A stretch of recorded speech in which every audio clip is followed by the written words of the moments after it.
Okay, so verse of the stream. What's tonight's verse of the stream? The verse of the stream is from 1 John 4, verse 13.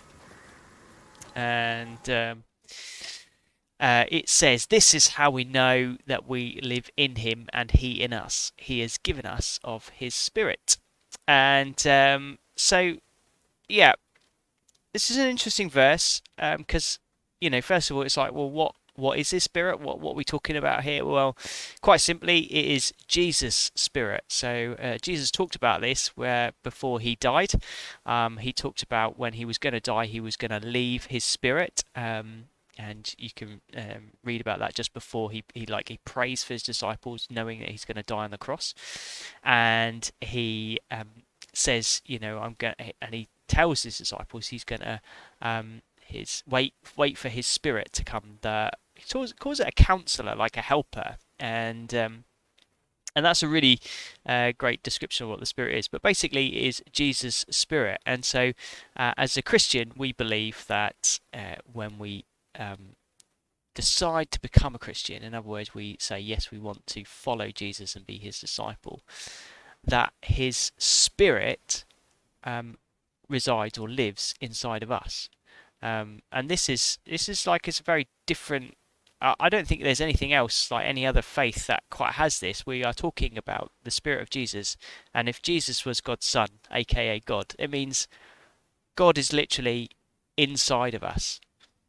So when we become a Christian and say yes to Jesus and want to be his disciple, we don't do it on our own. We actually have Jesus' Spirit, God's Spirit, in us, which is pretty cool. What does that mean though? It kind of means all sorts of things. First of all, it means that we always have God with us, and it means that he can comfort us. It often talks about in the Bible about God being a comforter, of giving you hope, giving you joy, giving you strength, and that is what the Holy Spirit does. It means that no matter what you're going through, his Spirit is with you to help you, to enable you.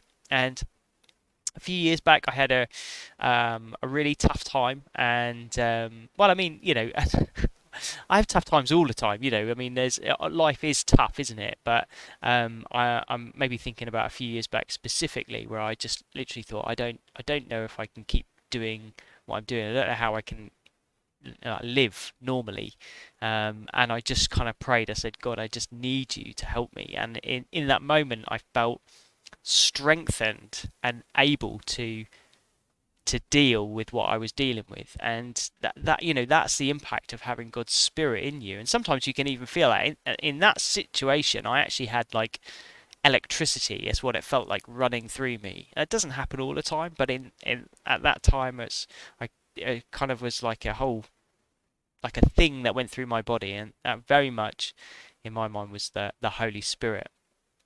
It also gives you, the Holy Spirit gives you gifts as well. In the Bible, it talks about the gifts of the Spirit. You can read about that as well. And they're things like, that's where we talk about things like prophecy and, in other words, being able to offer prophetic words. And what we mean by that is being able to say something to somebody almost without knowing what is going on in their life. We're able to offer some advice or guidance that we wouldn't know otherwise without some sort of supernatural force, if that makes sense.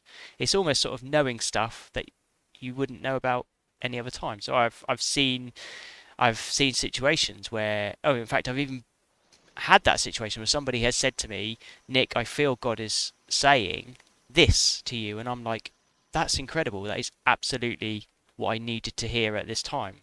That is so right, and that's what God's Spirit can do. And I've been in those situations where you can have dreams even. Sometimes I have dreams where those things come to pass. I remember once somebody even applying for a job, and they didn't think they were going to get it, and they said, oh, the deadline's passed, it's not going to happen. And something in me just went, no, you will, and it will be all right. And I was able to say, no, I think it's going to be okay. I think you will. There will be another opportunity at this, and it did. It sort of came to pass. So sometimes you get words, pictures, that can be really, and they're always useful for helping other people. They're not just so, haha, I know that secret thing about you. It's not about that. It's about being able to help other people and build the church as well and encourage the church. And ultimately, what His Spirit does is it helps us to grow. You know, being a Christian is being a disciple of Jesus, and that means that we're trying to learn how to be more like Jesus day by day by day, and His Spirit in us helps us to do that, providing we're willing, of course, to work with His Spirit and yeah, see that growth happen within us.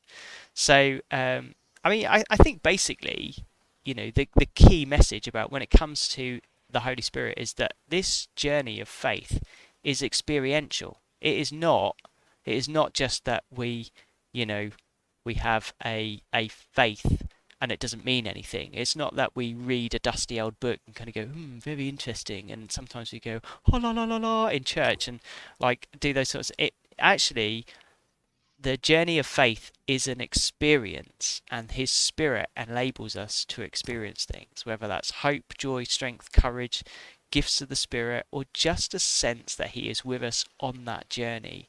And so this is actually, if we look at this verse, this is how we know that we live in Him and He in us. He has given us His Spirit. So if you're a Christian, you know that His Spirit is in you, and you get to experience that. Not all the time, of course. There are times where I feel really close to God, and times where I feel distant. But equally, it God's Spirit is in us and gives us that experience, and therefore it's an assurance that I know I'm following Jesus because His Spirit is with me.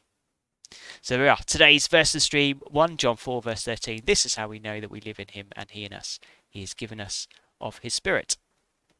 Great. Thanks, guys, for listening. Right, let's head back.